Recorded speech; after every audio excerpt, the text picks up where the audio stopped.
Hello everyone! Welcome to my channel, Marites Tipudan Mix Channel. Andito ako ngayon sa SM Lanang sa Davao City kung saan kumuha kami ng biopsy result ng aking partner. Pagkatapos nun, kasi madali lang naman kunin, nagpasya kaming mga masyal sa SM Mall bago umuwi ng Davao Oriental. Ito, andito kami sa mall na maraming damit at ano-ano pa, kung ano-ano pa. Ayan, pili-pili.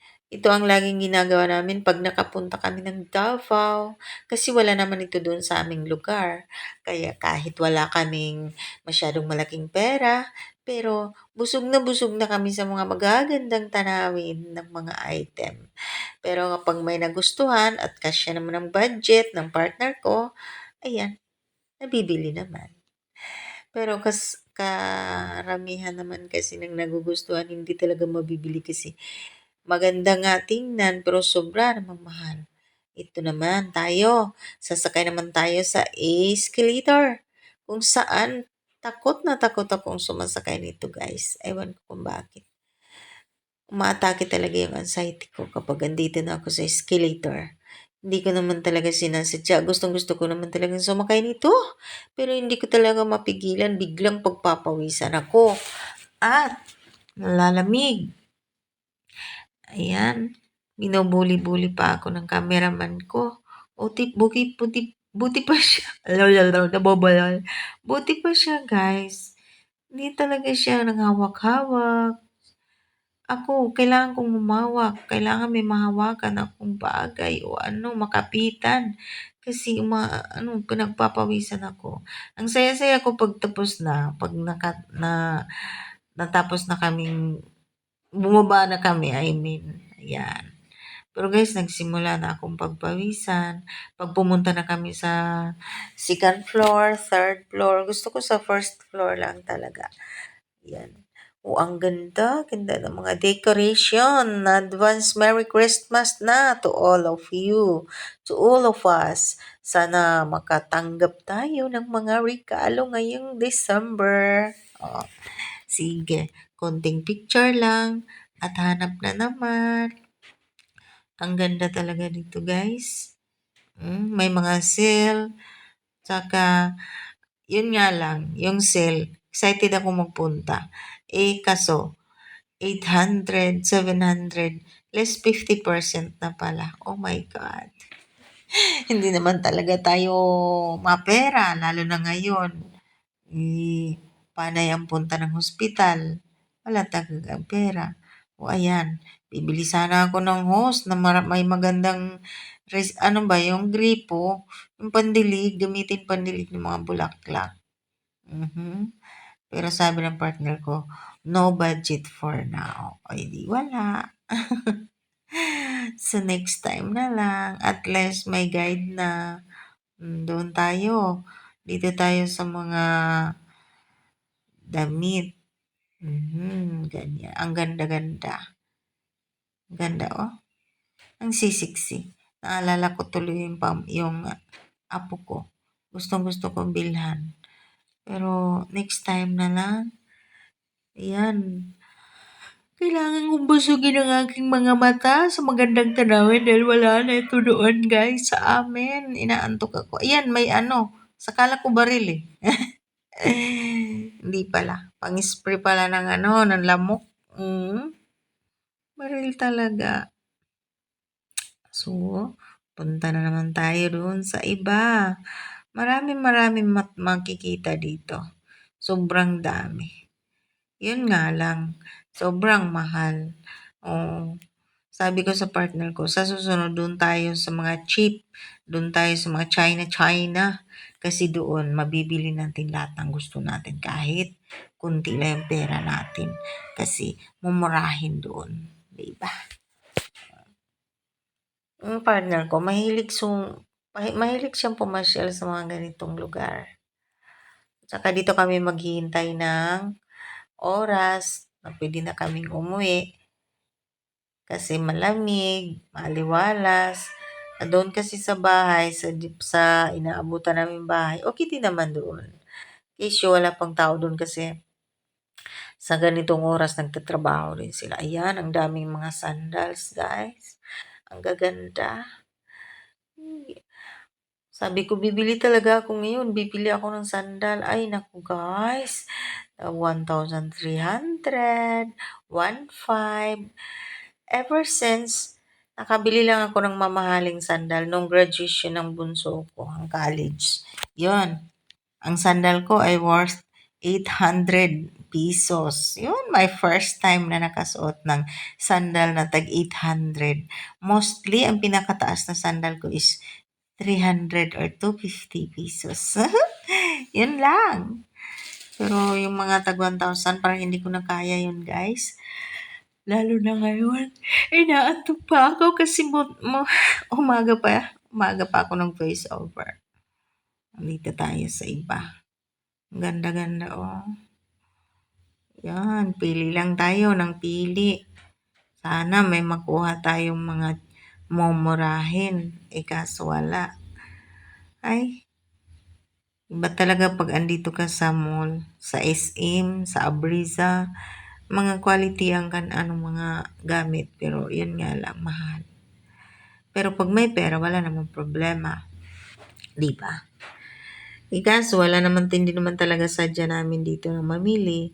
Medyo gusto lang namin mamasyal, kaya dito. Oh, yan. Pag tinitingnan ko, guys, diretso agad ako sa price. Pag tingin ko ng price na mahal, hindi na ako namimili pa. Alis agad. Kasi masasaktan ka lang kapag tiningnan mo pa yung price. Pero ano lang, patingin-tingin, oh, ayan, oh, ang ganda. Yan, gustong-gusto ko. Pag hinawakan ko, guys, gustong-gusto ko yan. Hahawakan ko lang siya. Hindi ko man siya maangkin, pero nahahawakan ko na rin. Char. Ganyan. Lalo pa pag sinuot ko, gustong-gusto ko yun. Pero dahil wala akong pera, try ko lang sumuot kung ano ang feeling. Di ba? Sa susunod kasi, pag nagpunta tayo dito, bili tayo ha. Yung may pera talaga tayo nadala na para sa bibilihin natin. Sige, hanap pa. Sabi niya, humanap ka, humanap pa. Oh, ayan guys, oh, ang gaganda. Oh, oh, look at that. Sus. Pero ngayon guys, may nakita na ako. Makabili ako niyan sa TikTok. Mga mura lang doon pala. Hindi ganyan sa price dyan na tag 1,000. Sa TikTok, nandiyon 600. Ang ganyan guys, 1,800 yan. Or doon sa TikTok yan, 700 lang. Oo. Maganda naman sa TikTok. Marami naman akong nabibili sa TikTok na legit. Kaya doon ako bibili. Ayan. Hinahawakan ko na naman siya. Ganda. Pagtingin ng price, oh my God. Ganda ng mga sandal, oh. Wow. Siguro kung galing akong abroad, dito ako dadaan. Pag-uwi ko ng bahay. Mimili ako ng mga sandal na kaya ganda-ganda. Antok na pala talaga ako. So, doon na naman. Sandal talaga itong napuntahan ko, guys.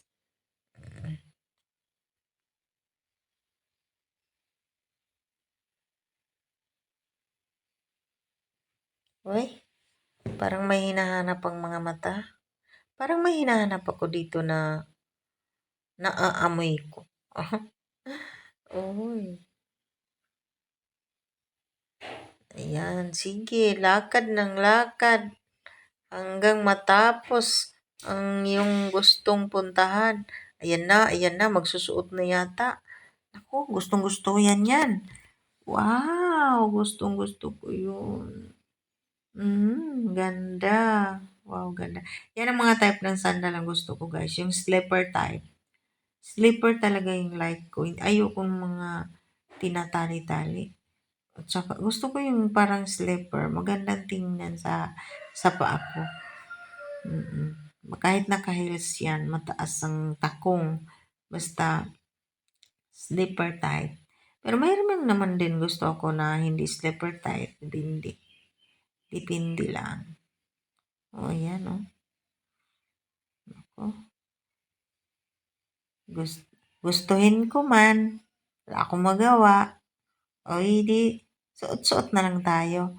Baka sabihin, hindi kaya ako namalayan ng mga sales lady. Ano yung babaeng yun? Panay suot.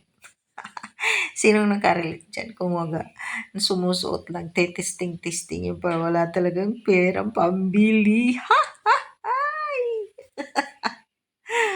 Ay, nako. Pagbigyan na lang ako. Sabi siguro ng sales lady, hayaan mo yan. Nagwi-window shopping lang yan. Ayan.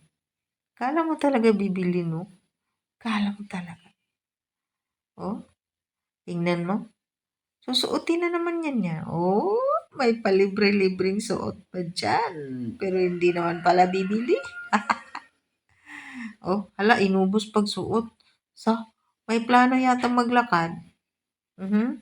Oy.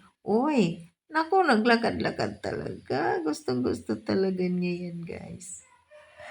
Ay, naku. Pero sa susunod, kukunin niya natin. Kukuha din niya natin. Kung anong gustuhin natin, pag-ipunan natin, makukuha din natin yan. Guroy! Indito pa kami sa bed, guys, bago ako magbangon. Gumawa muna ako ng voice over sa video. Kasi mamaya, pag bumabangon na marami ng work sa labas, kaya ito, antok na antok. Mayroon na namang hinawakan si babae. Nagustuhan siguro niya yan. Huwag ka nang mangarap, baby. Next time, makukuha mo rin yan. Makukuha rin yan natin. Huwag kang mag-alala. Ayan. Saan pa to?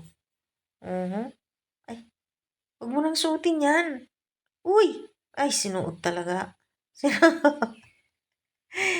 Ay, panay naman yung suot ng suot si girl. Ay, kawawa naman. Gusto talaga niya.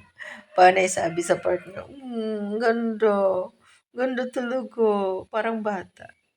Sige na. Pag sinabi kasi ng partner na, sige, kunin mo yan, may budget. Pag wala, wala. Inulit talaga. Ganda. Nagmamakawa na yan. Yay!